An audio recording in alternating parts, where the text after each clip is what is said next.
guys to know how you can actually calculate your pips. And this is pip-wise. You know how to do it. Keep it simple and awesome. Keep it simple and awesome. That's how we do it. So yeah, I'm getting into the whole thing right now. You get to see how I calculate my pips on synthetics because it's quite different from your normal forex. Synthetics is different from your normal forex. And most of the time, we have our strategies all good. We have everything all checked, but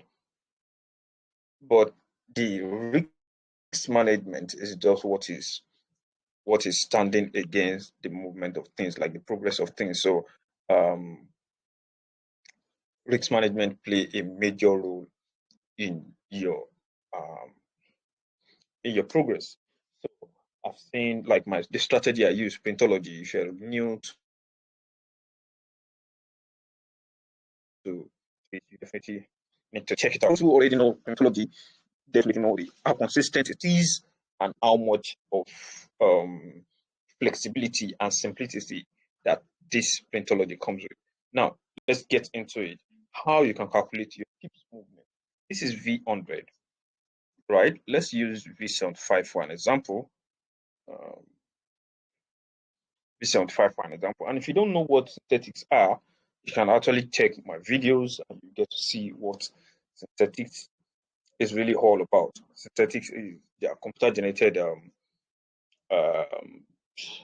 pairs, and also you can get to check my course on synthetics. I have a course on synthetics where I share what synthetics is all about, how you can trade it, the difference between it, and everything. And I went quite deeper and I showed my strategy that I was using back then trading it. Now let's get into it. So this V75, say we have the normal way you do it on Forex is actually measure the amount of pips multiplied by your lot size multiplied by 10, then multiplied by this, and you know how you go about it. So now the pip calculation right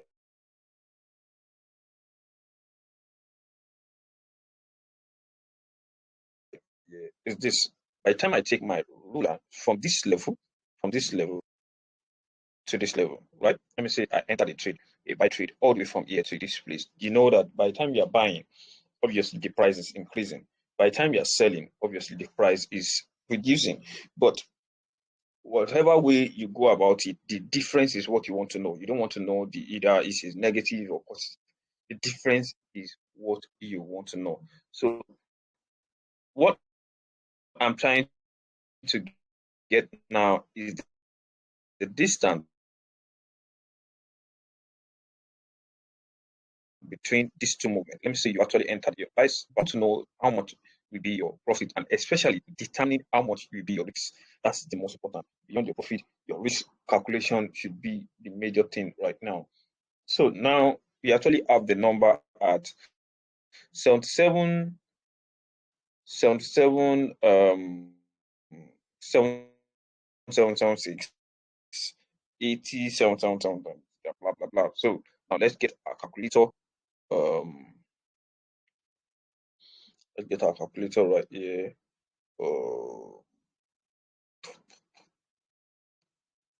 See, calculator. Let's get an online calculator. Then open an online calculator. So what you want to be is the difference between those two things. Difference between 777 and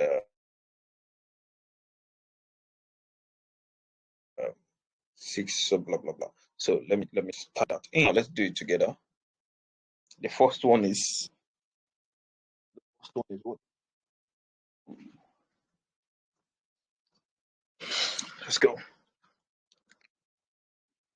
77776.2, then 80701.8, right?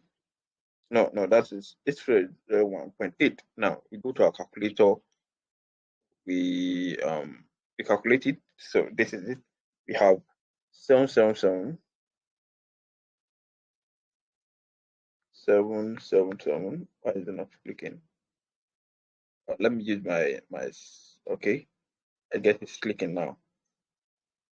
I just want to see. I want you to see it while I'm doing it. That's why I said that. 7777. That's for 6.2 minus 8701.8, right? What that gives us is 2000. That's 2,925. You don't need to mind the negative or the positive in front of it. So 0.6. So let me say the minimum lot size for V75 is 0.001, right? 0.001. So you multiply this times 0.001. So if you enter a trade and you actually cut that movement, the amount of money you'll be making is $2, $2.9. Same thing goes to your risk. So if you want to calculate, so from here to here, the amount of money you'll be making is $2.9. That's it. So approximately $3. So now, how do I now measure it? Instead of you doing the whole calculation by yourself, you can actually measure using your measuring tools, all the way measuring from here to this level. Can you see it? 2.2925. 2925. Can you see it here? This first number here. 2925. 2925. That's raising 3%. 2925. Or you can use one, then you actually use the first figure. But that one is quite, so the first one is what you get to use. Is what you get to use. Then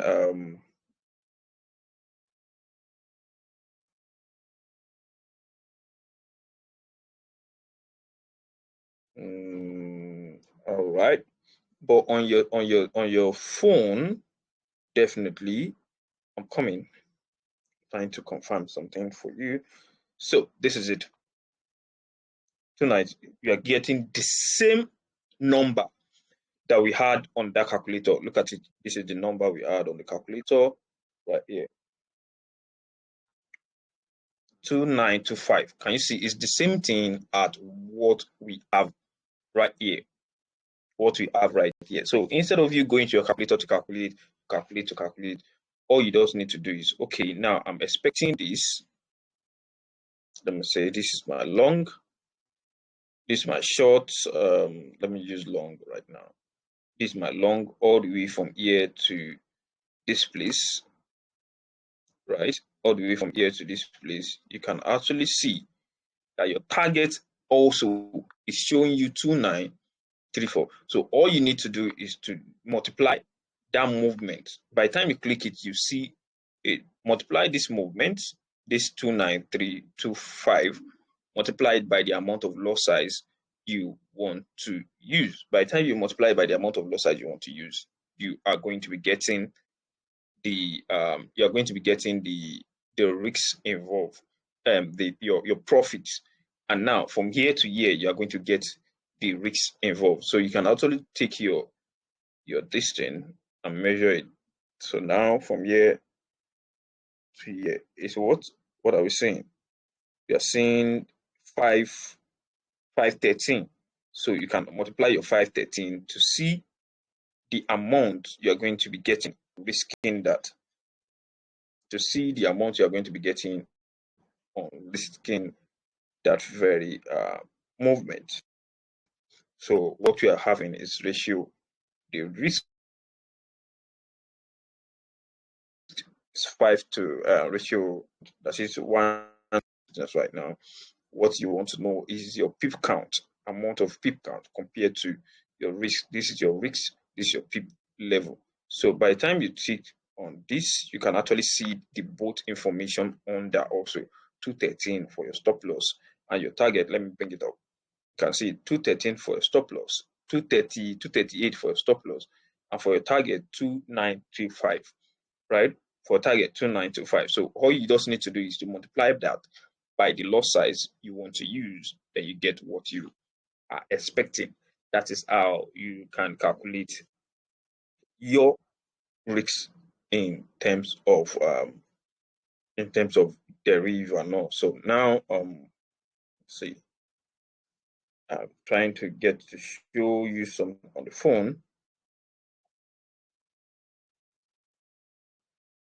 Yeah. So this is how you can calculate your risks. I hope this is very, very simple and straightforward for you, that you are getting what I mean and what I'm saying, what I'm trying to explain to you. So then I'll be doing another video, so you stay tuned to what I have for you in stock. So I'll be explaining how you can actually get to manage your risks, to use your risks and all. So yeah, that's that about your risk calculation.